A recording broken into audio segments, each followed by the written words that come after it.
Wait. Sorry, can we need an extra few minutes instead of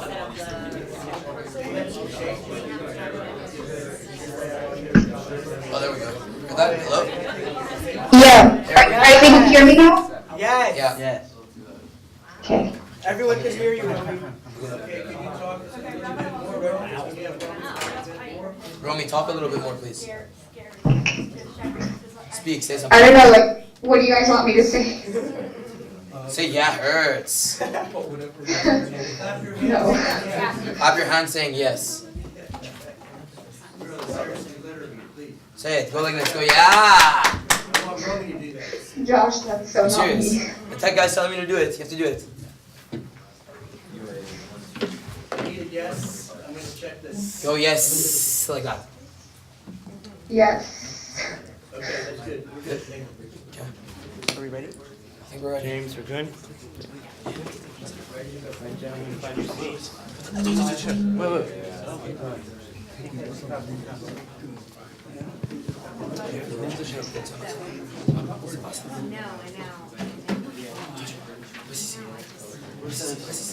Wait. Okay.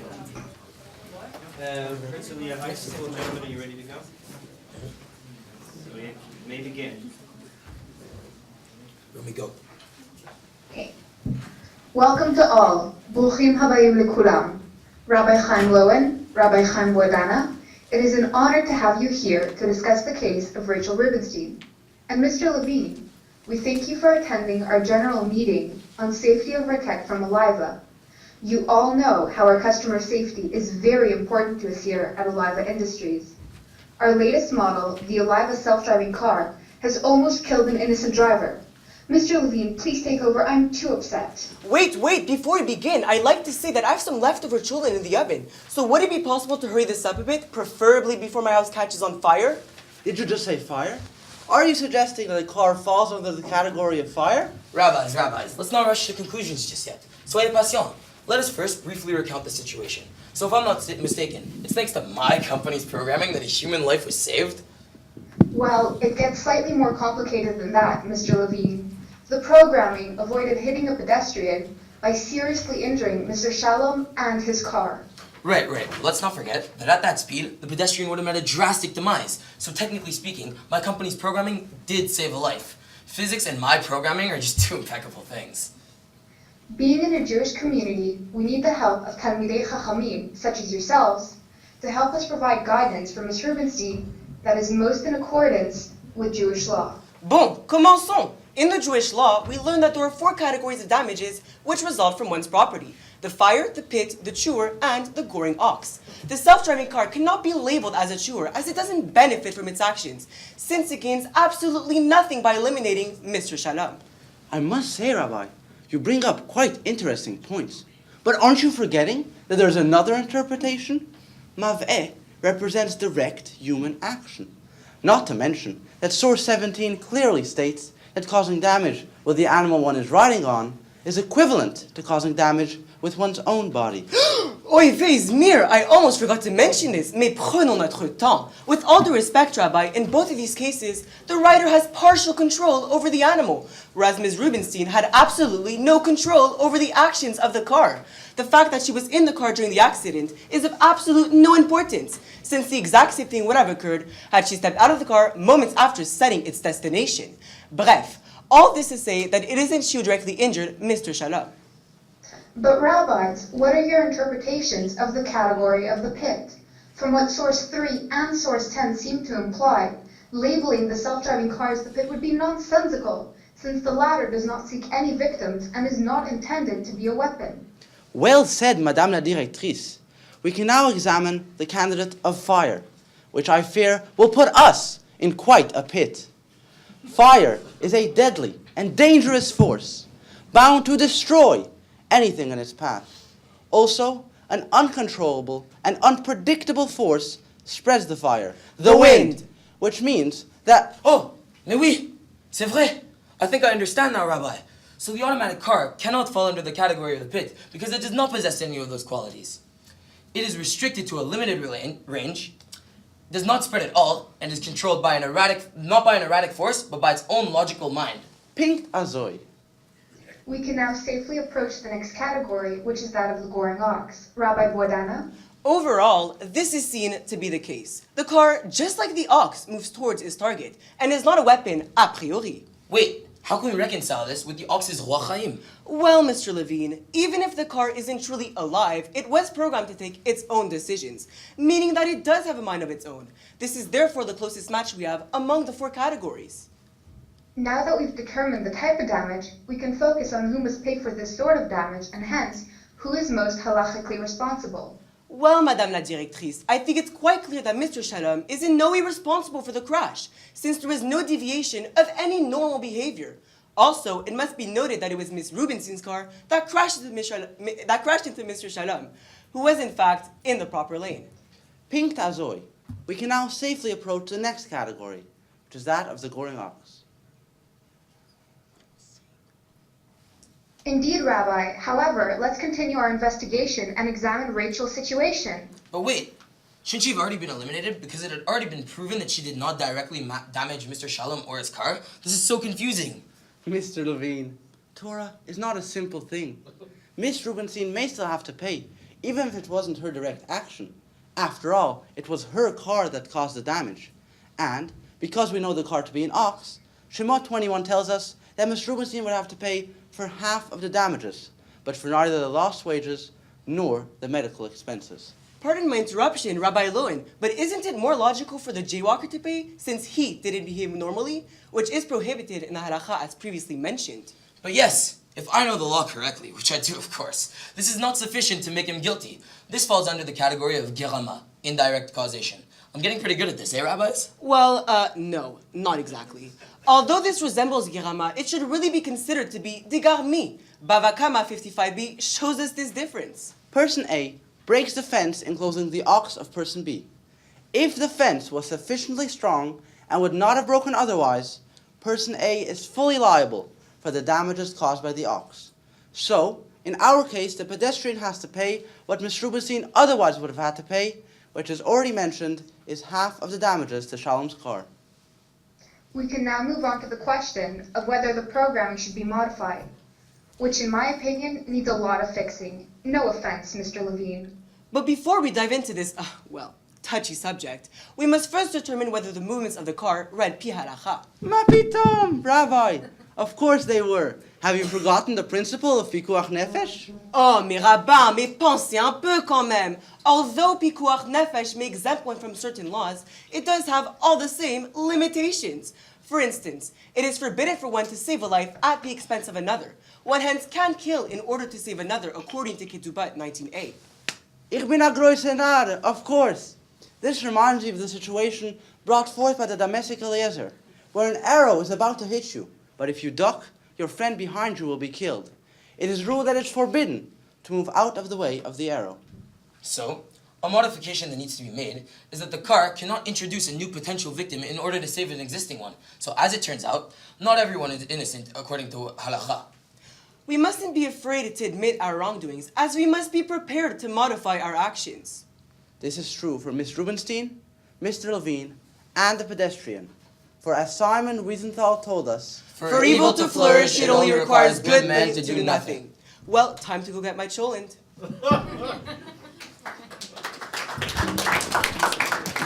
I'm afraid not so fast.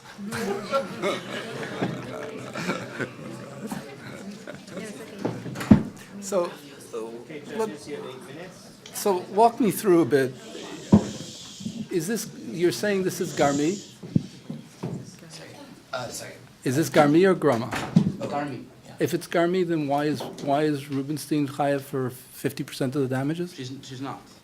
That would have been, Your example was she's responsible for 50% she and would have been if it weren't for the pedestrian's existence. so what is your final So- ruling? That is, the pedestrian has to pay for the 50%. Which is the other 50%.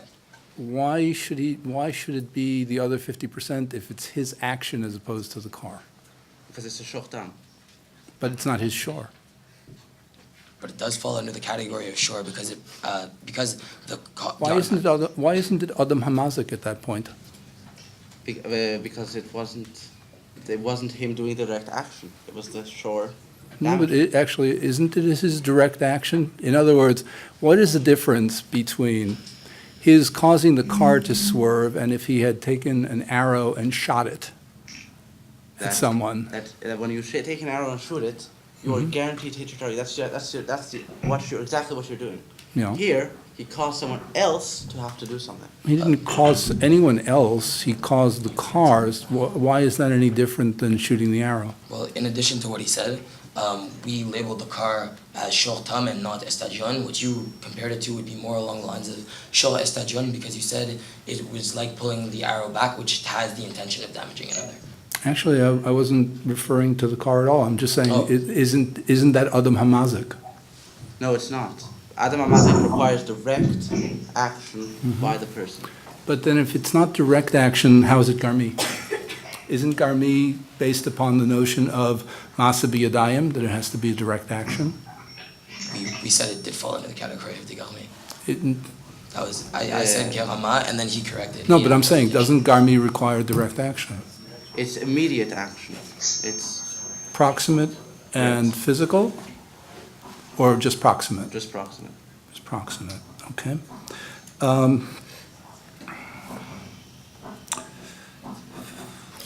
Yeah, you alluded to there need to be changes made to the programming of the car. Could you elaborate? So, as we said, the car can be allowed to introduce a new victim to save an existing one. That has to be it. So, if Mr. Levine can accommodate these requirements, then go ahead, make a new car. If you can't, then I'm sorry, but you can't sell these cars. Oh, okay. So you recommend, okay, so that is so explain, then, given that flaw, right, that has to be corrected, oops, sorry. How does that square with your level of responsibility that you don't place on the creator of this? So because he gave the car to Miss Rubenstein, he sold it, Miss Rubenstein is responsible to understand what this car will do. It is her property, she should know how to handle it. Yeah, when she bought it, she. And to your previous point, you said that this is the same thing as throwing someone and that person is causing the damage, but that's not exactly the case. Because Miss Rubenstein was not obliged to use the car.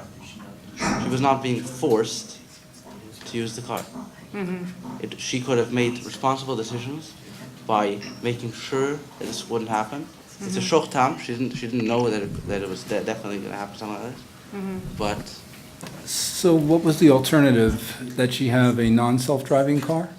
that is one alternative. And if she had been in a non-self-driving car, if we're accepting the notion that the programming is such that it is designed to save lives and I would think also limit damage, wouldn't you have had a worse situation then? No. Not necessarily. If you were just counting, then maybe you would see it that way. But that's not how we see it. You can't see things in such a arithmetical way. Yeah, It's I would say it's like sort of a not subjective kind of answer, but it does kind of vary. I personally believe that a human has a better ability to, a human has more intuitiveness than a car that is programmed to do so and so. But having a manual car is in fact an alternative to buying the automatic car. Yeah, it does seem, and this is a general comment, it's not just your team, but that these categories obviously don't fit perfectly, right? We're talking about a circumstance that's never occurred. But the idea that the owner of this car, the operator of this car, has an extra responsibility as if she is operating something that could damage and has this life-threatening potential, right, is really, that's really the newness of the case that needs to be addressed, which I think you did try and address. So within the categories, I know that you considered that issue. You very definitely did. I'm just not so sure, and this is a general comment, that we put it on the person who turned the ignition and not the person who created the program. But I see you're kind of dividing. That's an interesting point. Ms. Rubenstein is not responsible for turning on the car. She's responsible because it's her car. Right, so it's damages. So I come back to the question I posed previously, which is, if I tie someone up and I throw them on someone, who's liable? Obviously, the person who threw, Why? because the person who was thrown was not doing the damage. It What's the was being difference used between as the an person and the object property? Because it was in the same thing as throwing another object. But the person becomes the object, so what's the difference between the person Right, and the the object property? doesn't pay. It's the person who throws the object that But pays. what's the difference if it's the property? What's the difference if it's property? Yeah, There is no Property difference. that you throw. sure. I mean, you get extra So let me liability. see if I do, let me vary the example a little bit. Let's assume for the moment that I go into your house, I take a glass vase, and I throw it at him. Right, It's your property that causes the damage, right. But you weren't allowed to invade my house. but I did it anyway. But that doesn't mean that it isn't your property that has caused the damage. It is your property. Okay, So what's the difference? that you have to. Isn't it the person who's causing the action that's going to be responsible, as opposed to whether it's the property or not? I think that would be more of when it's direct human action, and we labeled it more under the category of shor. Well, again, it's not the pedestrian doing the action, Yeah. it's the shore. The pedestrian But- is simply A factor. allowing the shore to do what it's doing. Yes. That's it. So what you're saying is that the human being who jaywalks is not the cause of the accident, it's the car? He is a partial Yeah. cause of the Well, accident, I which is guess- why he has to pay 50% of the 50% of compensation in a category. That's because he's a factor that affected the accident. He is Yeah, partly liable. So just to be clear, so your final ruling is that the damages are 50% of the damages incurred by Mr. Shalem, Right, and that the payer of that is the pedestrian. yeah.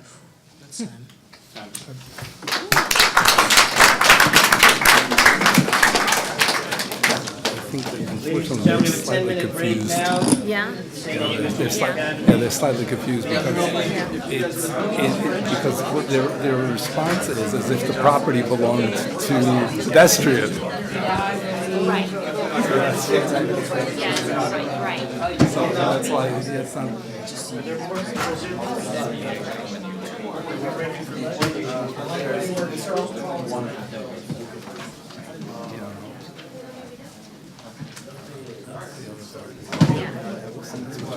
There's a content notion in what they were saying. It was Next time, I said, try to get a little closer.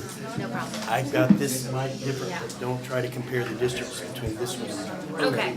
We all need to be maybe 2 to 4 inches. Closer, okay. Yeah, I can Got it. Thank you. Got it, okay. And now, what's your setup gonna be? You're gonna have 4 people? Yeah. I just want to Herzliah to be the ones, the group that changed their plan. We had spoken with Robin and Yael, they said that we're allowed, and DNA is allowed to change our plan. So just, Okay. no, that's fine. The problem is obviously it's very difficult to hear it on the fly. So that's what we're trying to figure out. Because it's so radically different, and totally different set of sources, and totally different reasoning, that you're getting a kind of speed. Yeah. yeah. So the way we had sent you the thing was as a Google Doc. And I told them later on, I said, yeah, if you do them those later on sources, so they put it in you probably never revisited the Google Doc. Oh, no. Yeah. You saw it when you had to see that. Actually,